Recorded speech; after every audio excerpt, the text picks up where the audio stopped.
जोहार साथियों, कल डूंगरपुर जिला मुख्यालय के कांग्रेस कार्यालय में, हालांकि मैं इसको कांग्रेस कार्यालय नहीं कहना चाहूंगा, मैं कमल कांग्रेस कार्यालय कहूंगा, क्योंकि जिस कार्यालय में रह के बीजेपी की भावना के अकॉर्डिंग गुरु शिष्य की प्लानिंग के तहत जो भाषण दिया जाता है, साथियों ये गुरु शिष्य का जो खेल चल रहा है अभी, इस गुरु शिष्य के खेल को समझने की जरूरत है।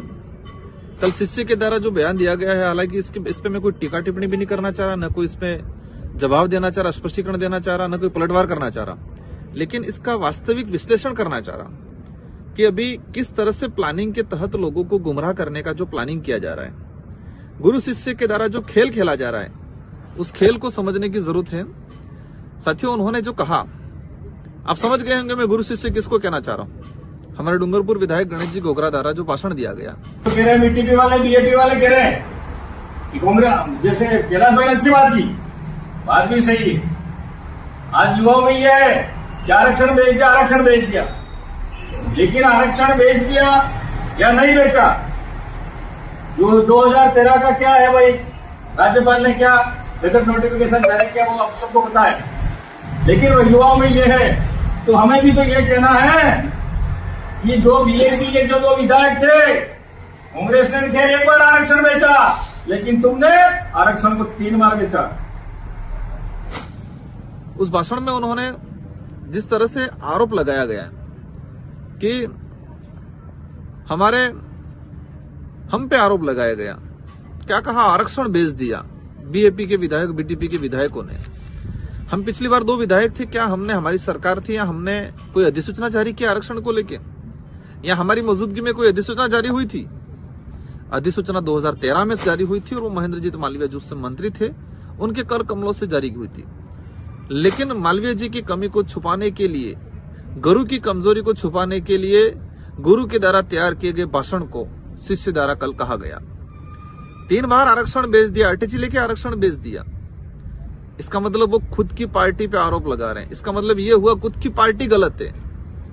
ठीक है, आज हमने हमारे क्षेत्र के मुद्दों के आधार पर समर्थन दिया, हमने हमारे लोग क्षेत्र में काम करवाया, इसीलिए लोग संतुष्ट है और इसीलिए हम आपको सरकार में रहे, हमको जीतने में पसीना आ गया, हालत खराब हो गई, और हमारे 84 की जनता ने एक भारी बहुमत देके, समझदार है 84 की जनता।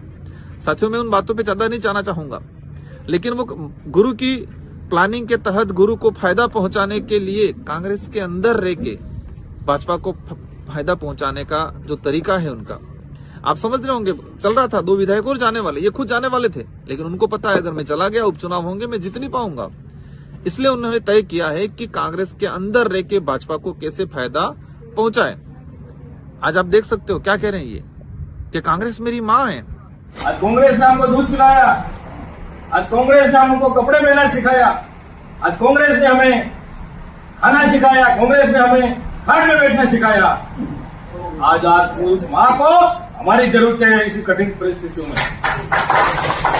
आज उस माँ ने हमको पाला है, बाल बोल के हमको बड़ा किया है। आज कांग्रेस को हमारी जरूरत है, और हम आज इधर उधर भागे लोभ लालच के लिए, लेकिन ऊपर वाला भी तुमको माफ नहीं करेगा। तो कांग्रेस के साथ गद्दारी की है तो ऊपर वाला भी माफ नहीं करेगा। मैं कहना चाहता हूँ, यार कांग्रेस आपकी माँ है, आपने जिला प्रमुख में बीजेपी के साथ सौदा क्यों किया आपकी माँ का? एक तरफ कह रहे हो कांग्रेस मेरी माँ है, तो जिला प्रमुख वाले मामले में आपने सौदा क्यों किया? और आप अगर सच में कांग्रेस के सच्चे सिपाही होते, कांग्रेस के वफादार होते, तो आपके भाषण में महेंद्रजीत मालवीय जी को लेके स्पीच आनी चाहिए थी कि उन्होंने कांग्रेस में ये किया, कांग्रेस में रहकर नाम कमाया और कांग्रेस को साथ गद्दारी की। ये होना चाहिए था आपके भाषण में। आपके भाषण में ये भी होना चाहिए था कि महेंद्रजीत मालवीय ईडी के डर से, एसीबी के डर से, कार्रवाई के डर से, लोभ लालच के लिए भाजपा में गई, ये होना चाहिए था आपको, लेकिन नहीं बोला पूरे भाषण में। आप सुन सकते हो इनका गुरु शिष्य का जो खेल है, कांग्रेस में रह के कांग्रेस को कैसे खत्म करे, कांग्रेस में रह के गुरु को कैसे फायदा पहुंचाए। आप समझ सकते हो किस तरह से कल उन्होंने भाषण दिया। ये गुरु शिष्य की प्लानिंग है। क्या कहा, लोगों को गुमराह कर रहे, युवाओं को गुमराह कर रहे, युवाओं को सच्चाई पता चली है। अब युवाओं को सच्चाई पता चली, इसलिए युवा आज हमारे साथ में है। और हम आपको और क्षेत्र की जनता को कहना चाहेंगे कि हम राजनीति के लिए नहीं आए हैं यहाँ, हम सामाजिक भावना को लेके आए हैं, संवैधानिक हक अधिकार को लेके आए हैं, इतिहास को उजागर करने के लेके आए हैं, क्षेत्र में विकास को लेके आए हैं। ये लोग अपने राजनीतिक रोटियां सेक रहे हैं कांग्रेस के नाम से। अपने कई न कई गुरु को फायदा पहुंचाने के लिए प्री प्लान उन्होंने किया गया है। ये आपको समझने की जरूरत है। और ये गुरु शिष्य का जो खेल है उस खेल को समझे। आप इस स्पीच की, गणेश जी की जो स्पीच है उस पूरी स्पीच को सुनना, वो प्री प्लान कांग्रेस कार्यालय के अंदर रह के बीजेपी के द्वारा तैयार किए गए भाषण को दिया जा रहा है। और ये गुरु और शिष्य की एक ही बात है, आप क्षेत्र की जनता को समझना है, हमारे क्षेत्र को अच्छी दिशा में ले जाना है, इन लोगों के भरोसे नहीं छोड़ना है। ये लोग अपने राजनीतिक फायदा उठाने के लिए कुछ भी कर सकते हैं। और जिस तरह से कमल कांग्रेस प्री प्लान उदयपुर संभाग में काम कर रही है उसको समझना है। उनके जो उद्देश्य है उन उद्देश्यों को पूरा नहीं होने देना है। ये लोग गलत दिशा में ले जा रहे हैं हमारे क्षेत्र को, हमारे समाज को। इनके गुरु शिष्य की प्लानिंग को इस बार खत्म करने का काम करना है। आप सबको धन्यवाद, आभार, जय जोहार।